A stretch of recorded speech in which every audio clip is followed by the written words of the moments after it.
Halo semuanya, selamat datang kembali di seri Pengantar Bisnis. Di episode ketujuh ini, kita akan membahas bagian yang paling krusial, paling penting, dan paling berharga dalam sebuah organisasi, yaitu manusianya.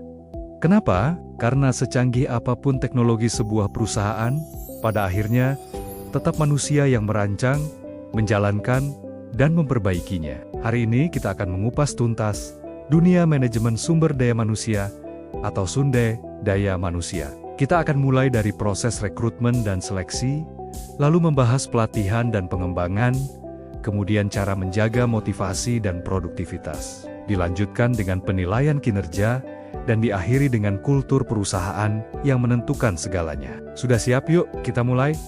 Jadi, apa sih sebenarnya manajemen ST manusia itu? Manajemen sumber daya manusia, atau dalam bahasa Inggris disebut Human Resource Management, adalah sebuah pendekatan strategis untuk mengelola aset paling berharga perusahaan, yaitu manusianya. Tujuannya adalah agar setiap orang dalam organisasi bisa bekerja secara efektif, produktif, dan tentunya terus berkembang. Banyak yang mengira HR itu tugasnya hanya mengurus gaji, absensi, atau cuti.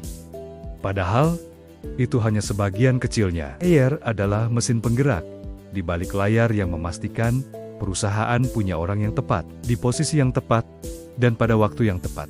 Mereka bertugas menarik talenta-talenta terbaik dari luar, mengembangkan kemampuan karyawan yang sudah ada, menjaga api motivasi mereka tetap menyala, mengevaluasi dan memperbaiki kinerja, hingga membangun sebuah kultur kerja yang sehat dan positif. Nah, proses HR ini dimulai dari langkah paling awal, mendapatkan orang yang tepat. Proses ini terbagi jadi dua, rekrutmen dan seleksi. Rekrutmen adalah tahap menarik perhatian para kandidat potensial untuk melamar. Di sini, tim HR akan memasang lowongan pekerjaan di berbagai platform, menjelaskan deskripsi pekerjaan atau job description dengan detail, lalu mempromosikannya lewat LinkedIn, website resmi perusahaan, atau job portal lainnya. Bahkan, ada juga yang namanya talent hunting, di mana HR secara proaktif mencari dan mendekati kandidat yang mereka anggap paling pas. Tujuannya cuma satu, mendapatkan sebanyak mungkin kandidat berkualitas. Setelah kolam kandidatnya terisi, barulah masuk ke tahap seleksi. Ini adalah proses menyaring dan memilih kandidat terbaik dari sekian banyak pelamar. Prosesnya biasanya panjang dan berlapis. Dimulai dari screening CV untuk menyaring kandidat yang paling relevan. Lalu, ada tes kemampuan atau skill test untuk menguji keahlian teknis mereka. Kadang, ada juga tes kepribadian untuk melihat apakah karakter mereka cocok dengan budaya perusahaan.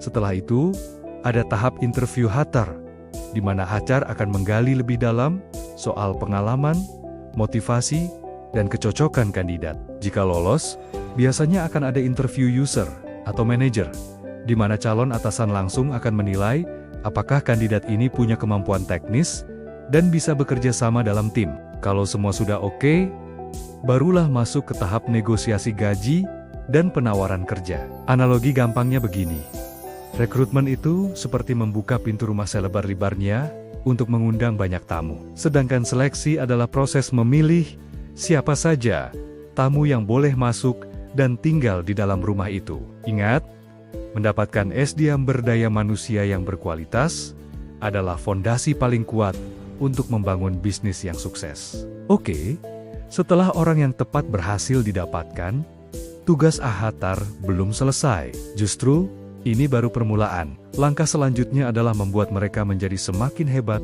melalui pelatihan dan pengembangan.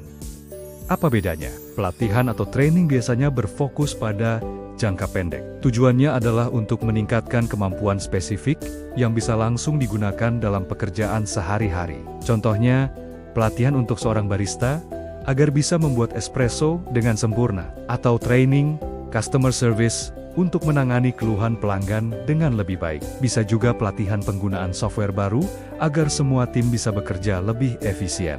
Sementara itu, pengembangan atau development punya fokus jangka panjang. Tujuannya adalah untuk menyiapkan karyawan menghadapi tantangan masa depan dan membangun jenjang karier mereka. Contohnya seperti program pengembangan kepemimpinan atau leadership development program untuk calon manajer. Ada juga pengembangan soft skill seperti komunikasi, negosiasi, atau manajemen waktu. Program mentoring dan coaching dari senior ke junior.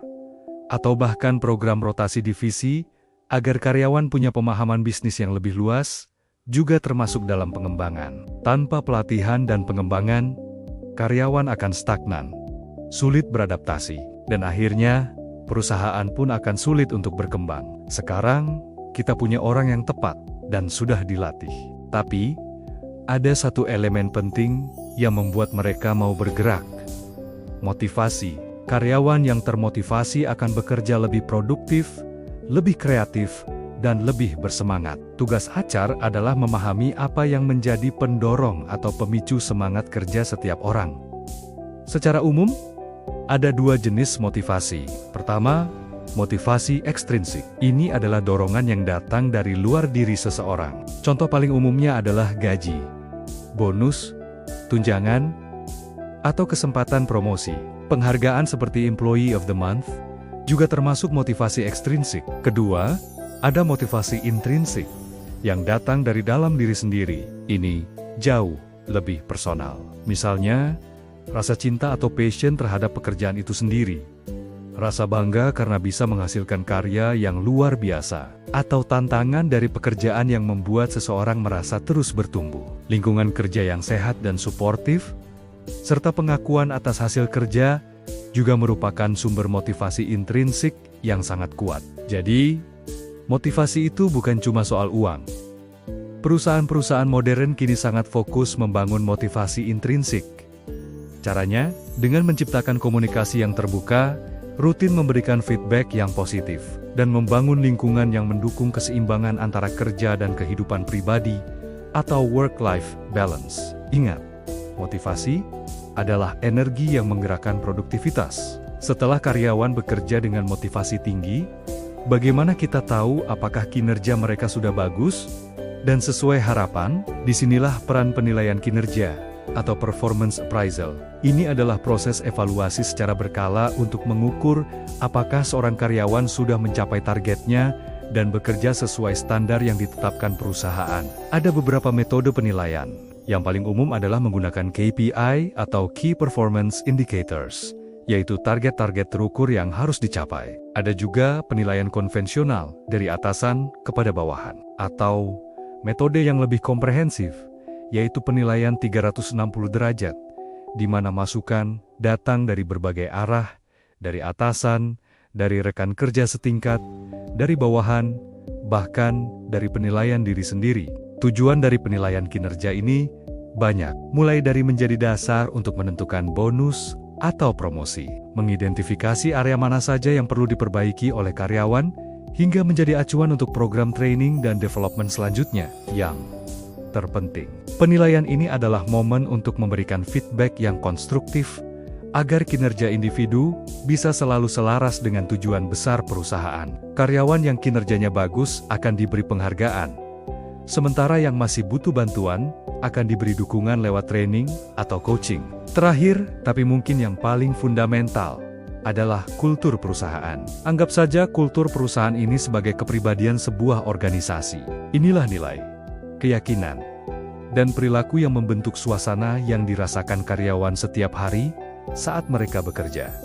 Kultur ini terlihat dari banyak hal, mulai dari cara orang berkomunikasi satu sama lain, bagaimana keputusan penting diambil, nilai dan etika kerja apa yang dijunjung tinggi.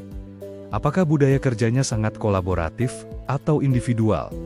Seberapa fleksibel jam kerjanya, hingga gaya kepemimpinan yang dominan di sana. Contohnya, gampang. Coba bayangkan Google.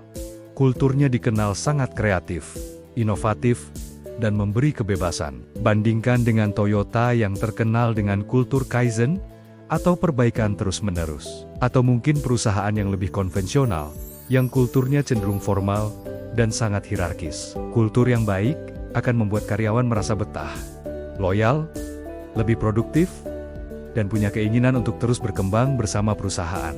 Sebaliknya, kultur yang buruk atau toksik hanya akan menyebabkan tingkat turnover yang tinggi. konflik internal di mana-mana, dan performa bisnis yang terus menurun. Jadi, itulah dasar-dasar dari manajemen sumber daya manusia. Mulai dari proses mencari talenta terbaik, melatih, dan mengembangkan mereka. Menjaga apinya tetap menyala lewat motivasi, mengevaluasi kinerjanya secara adil, sampai pada akhirnya membangun sebuah rumah atau kultur perusahaan yang nyaman untuk semua. Di episode berikutnya, kita akan masuk ke topik yang tidak kalah seru dan pastinya sangat kamu tunggu-tunggu, yaitu manajemen pemasaran atau marketing management. Kita akan bahas bagaimana cara sebuah produk bisa dikenal dan dicintai oleh pasarnya. Terima kasih sudah menonton. Jangan lupa subscribe agar tidak ketinggalan episode selanjutnya. Sampai jumpa.